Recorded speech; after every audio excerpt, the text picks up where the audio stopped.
All right, guys, let's talk about some inequality basics today. If you want to try to get good at inequalities, there's a few basic things you need to understand. So let's go over those. So inequalities are almost like equations, but they're not. Inequalities do not have equal signs. They have inequality symbols, and there's four main different inequality symbols. Let's talk about them, okay? One of the first ones that I like to think of is the less than symbol. And the way I always remember the less than symbol, a couple of different ways actually. So here is the less than symbol. And one way that I always like to remember that is because it points, right? The point is pointing to the left, right?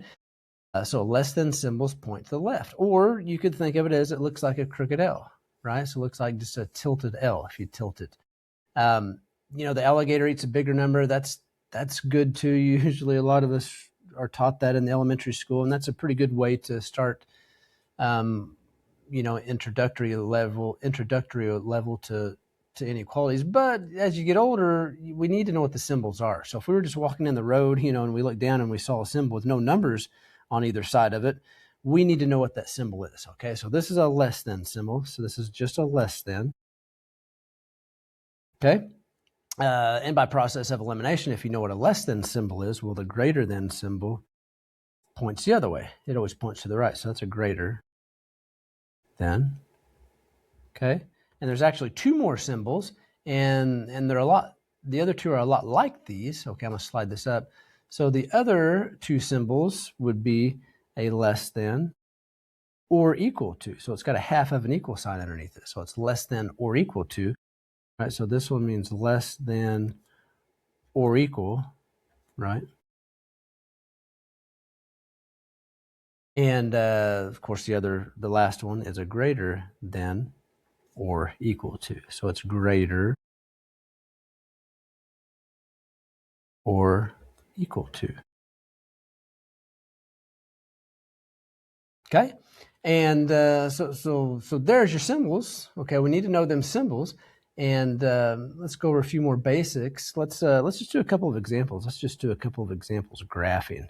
Okay, so let's say that we have some inequality solution, like maybe our variable x can be anything in the world as long as it is greater than, let's say, 10.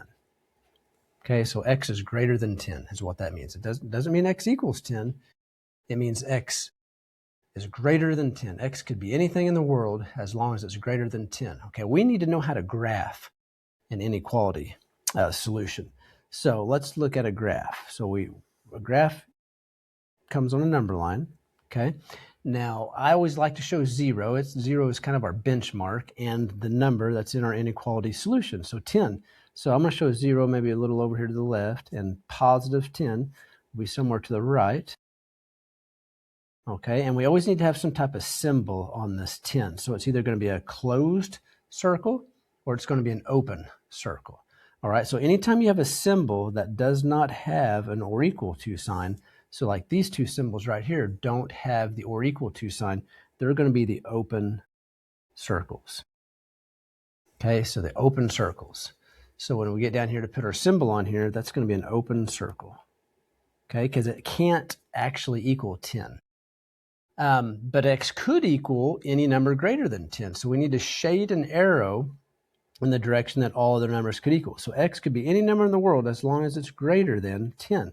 So it couldn't be 0. It couldn't be 9.99, right? But it could be 10.1. It could be 10.9. It could be 100. It could be a million. So we're going to bold an arrow going in that direction, right? Telling people looking at this inequality, looking at this graph of the inequality solution, what that solution means. Okay, so this means x can be anything greater than 10. It can't actually equal 10 because that circle is not colored in.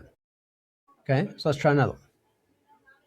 Let's do another example here. Let's say that we got maybe y could be anything in the world as long as it is less than or equal to, let's say, -4.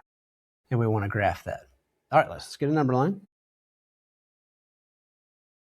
Now I'm going to show a 0 a little farther to the right this time because I need to show a -4 somewhere to the left.